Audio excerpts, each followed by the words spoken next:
Hello दोस्तों, आपका स्वागत है अपने YouTube channel UGC net Hindi साहित्य।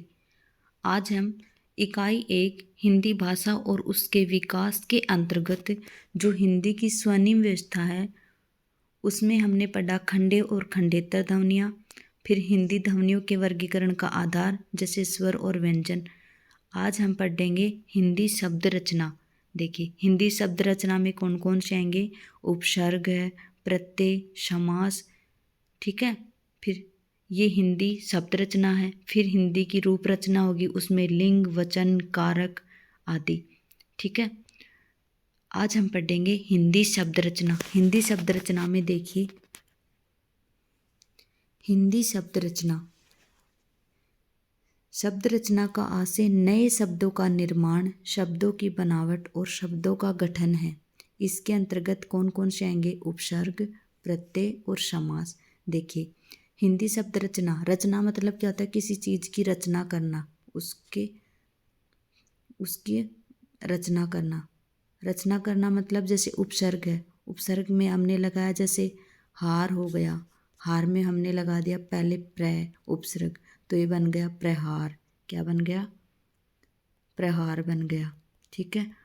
उसी प्रकार से हमने देखा प्रत्यय, प्रत्यय में भी इसी प्रकार से लगाएंगे हम, जैसे साहित्य लगा दिया, फिर साहित्य में एक प्रत्यय लगा दिया साहित्यिक, ठीक है। उसी प्रकार से समास, समास भी हमारे इसी प्रकार से होते हैं,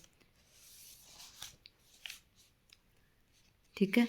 समास भी हमारे इसी प्रकार से होते हैं, जैसे प्रतिदिन का कर दिया हमने दिन दिन, यथाशक्ति का कर दिया हमने शक्ति के अनुसार, मतलब शक्ति के अनुसार था उसको हमने बना दिया यथाशक्ति, यथाशक्ति बनाया तो वो एक नया शब्द बन गया, नए शब्द की रचना कर दी हमने, ठीक है।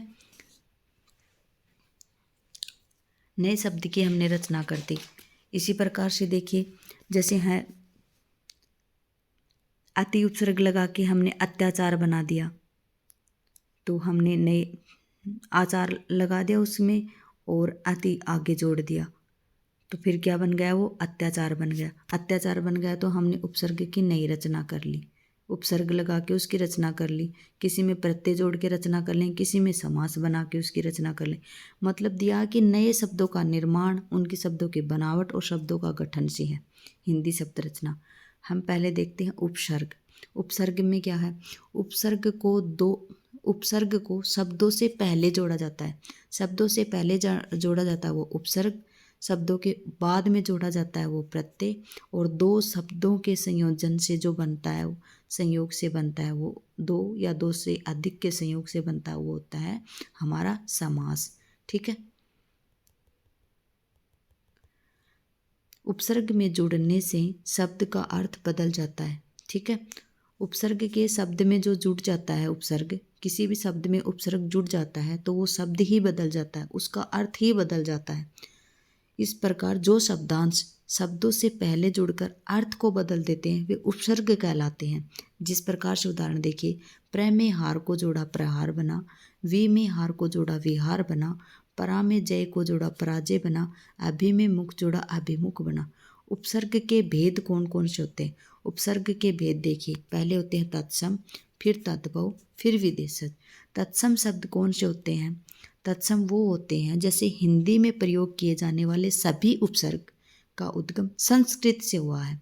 हिंदी में जो 22 उपसर्ग हम प्रयोग में करते हैं उनका उद्गम किससे हुआ है, संस्कृत से हुआ है। किससे हुआ है, संस्कृत से हुआ है। संस्कृत में 22 उपसर्ग हैं, कितने हैं, 22 उपसर्ग। ये इस प्रकार से हैं, संस्कृत के 22 उपसर्ग कौन कौन से हैं, देखिए पहले है अति, ठीक है। क्या है अति, अति का अर्थ क्या होता है, अधिक होता है।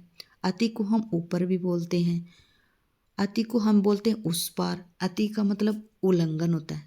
अति मतलब अति में अधिक जोड़ा तो अत्यधिक बना, ठीक है। फिर उल्लंघन मतलब क्या होता है, जब कोई भी व्यक्ति किसी भी प्रकार की बात करता है या फिर हमारे सामने वाला व्यक्ति लड़ाई करता है हमारे साथ, तो उल्लंघन मतलब क्या होता है, हम क्या बोलते हैं, बस अति हो गई इसकी, है ना, क्या बोलते हैं, अति हो गई। जैसे देखिए अत्याचार, ठीक है, अत्याचार मतलब आचार है उसका अत्याचार, आचार में अति जोड़ा। फिर हो गया अतिशय, फिर अतिकाल, अत्यधिक, अतिदृष्टि, ठीक है। फिर है अधि। अधि का मतलब क्या होता है? ऊपर या स्थान में श्रेष्ठ। क्या होता है? ऊपर या फिर स्थान में अपनी जगह से वो श्रेष्ठ हो, जैसे अधिकरण, अधिकार, अधिभार और अध्यात्म, ठीक है, समझ में आ रहा। फिर होता है अभि। अभि का मतलब क्या होता है? सामने, अधिक या और। इसके तीन अर्थ बनेंगे। सामने, आपके सामने हो। अधिक मतलब आपसे अधिक हो। और मतलब दूसरी ओर हो। जैसे अभिनय, अभिलाषा और अभिसार, ठीक है। अभिनय, अभिलाषा और अभिसार। फिर होता है अनु। अनु का मतलब क्या होता है? पीछे, पीछे या इस समान या साथ, ठीक है, पीछे। अनुक्रम, अनुक्रम होता है ना, जैसे 1 2 3 4, इस प्रकार से अनुक्रम होता है। अनुज मतलब छोटा भाई, छोटा भाई मतलब पीछे वाला हो गया। अनुशासन, फिर अनुस्वार, ठीक है। फिर अप का मतलब क्या होता है? बुरा, हीन, अभाव, दूर और उल्टा, ठीक है। क्या होते हैं? आपका मतलब क्या होता है? बुरा, हीन, अभाव, दूर और उल्टा। उसको क्या बोलते हैं? अपकीर्ति, अपयश, अपभ्रंश और अपमान, ठीक है। तीनों ही अप से हैं ये। फिर चारों ही। फिर है अव। अव से क्या होता है? नीचे, हीन, अभाव और बुरा। क्या होता है?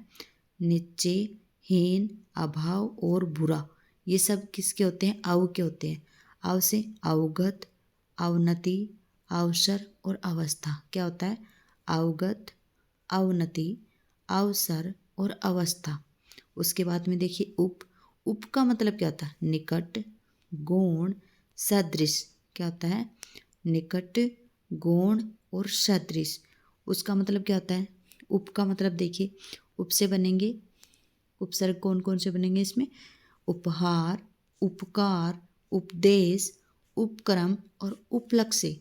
फिर उत, उत या उद, ठीक है। दो हैं, उत भी हो सकता है और उद भी हो सकता है। इसका होगा ऊपर, ऊंचा और श्रेष्ठ। इसमें उत्कर्ष, उत्तम, उन्नति, उत्पन्न और उल्लेख। फिर है दुर और दुष। इसमें बुरा, दुष्ट और कठिन।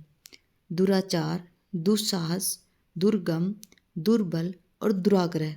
फिर है निर। निर का होगा बाहर, निषेध, दूर और रहित। क्या होगा? निर का मतलब क्या होगा? बाहर, निषेध, दूर और रहित। जैसे निर्वाह है, निर्दोष, निर्णय। फिर है निस। निस का अर्थ होगा बिना या बाहर। क्या होगा निस का? बिना और बाहर। इसमें निसंदेह है, निष्कासन और निस्वार्थ। फिर है परा। परा में क्या होगा? पीछे, अनादर और नाश। क्या होगा? पीछे, अनादर और नाश। इसमें होगा पराजय, पराक्रम, परामर्श और परास्त। क्या होगा इसमें? पराजय, पराक्रम, परामर्श और परास्त। फिर क्या आएगा? परि। परि का होगा चारों ओर और चारों ओर या फिर आसपास। इसमें क्या होगा? परिजन, परिजन, परिभ्रमण,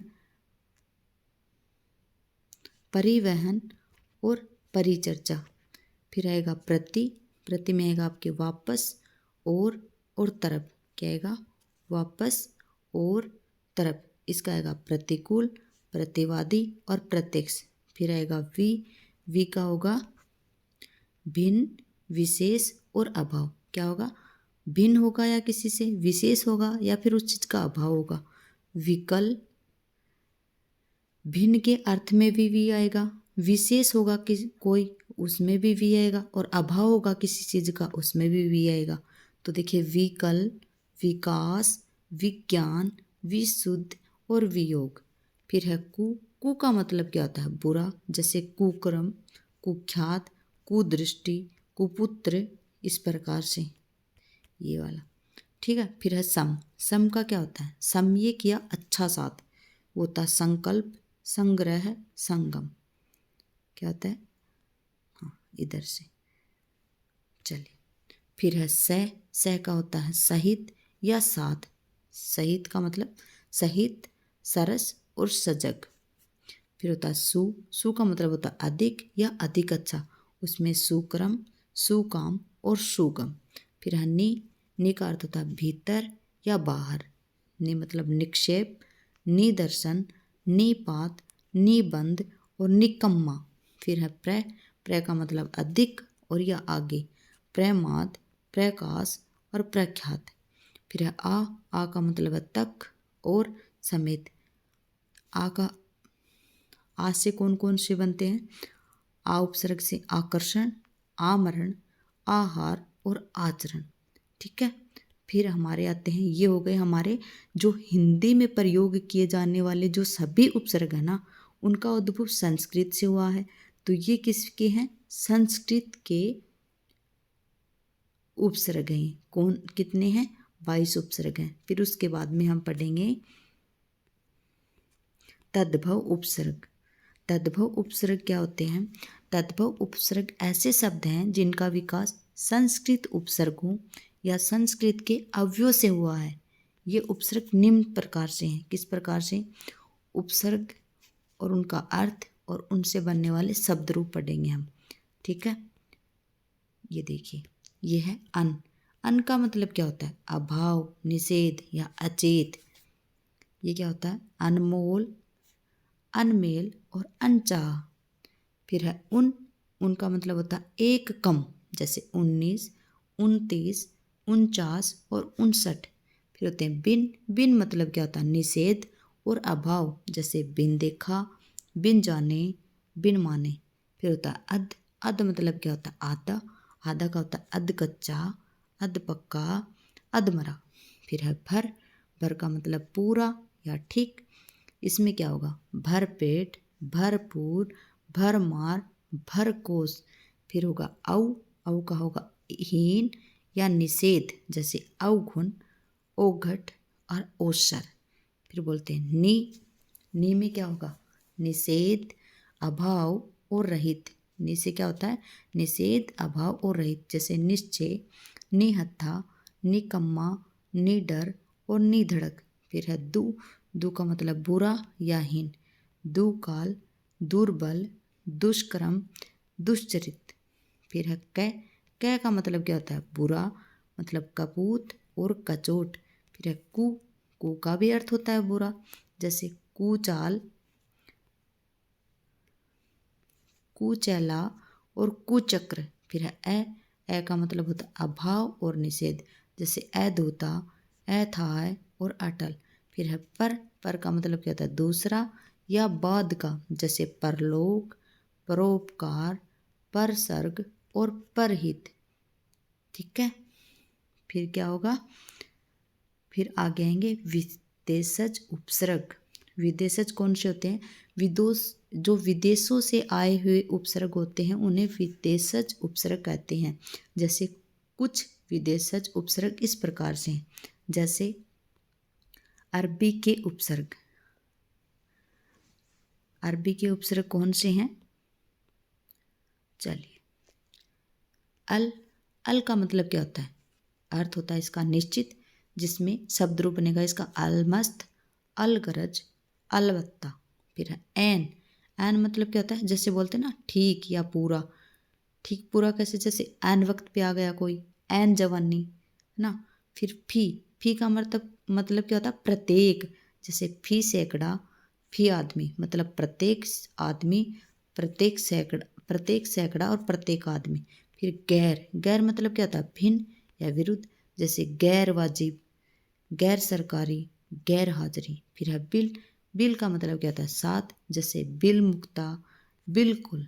फिर ला का अर्थ होता है बिना, जैसे लाचार, लावारिस, लाजवाब, लापरवाह, लापता, ला इलाज। फिर है बे का अर्थ क्या होता है? बिना। बे का क्या होता है? बिना, जैसे बेतरह, बेवकूफ, बेरहम, बेइज्जत और बेचारा। चलिए आगे हम पढ़ते हैं फारसी के उपसर्ग। किसके पढ़ते हैं? इसमें तो देखिए ट्रिक भी बनी हुई है। कम खुश, बंदर, बदनाम। जो कम खुश होता है ना बंदर, वो ज़्यादा बदनाम होता है। ठीक है। वैसे तो बंदर तो बदनाम है ही, लेकिन जो कम खुश बंदर होता है ना वो ज़्यादा बदनाम होता है। ठीक है। और बंदर वैसे भी एक जगह से दूसरी जगह पर फर मोर की तरह उड़ते फिरते हैं वो। चलिए देखिए, यहाँ से शुरू करते हैं। सॉरी, ये देखिए, ये है उपसर्ग, ये इसका अर्थ और ये इसके शब्द रूप। जैसे कम, कम का अर्थ क्या होता है? थोड़ा या हीन। जैसे कम कीमती, कमजोर, कम हिम्मत। फिर खुश, खुश का मतलब क्या होता है? अच्छा। जैसे खुश किस्मत, खुश शकल, खुशबू। फिर होता है बै, बै का अर्थ क्या होता है? और में या अनुसार। जैसे बदौलत, बददस्तूर, बनाम। फिर है बद, बद का मतलब बुरा, बदनाम, बदबू, बदहजमी, बदमाश, बदनसीब और बद।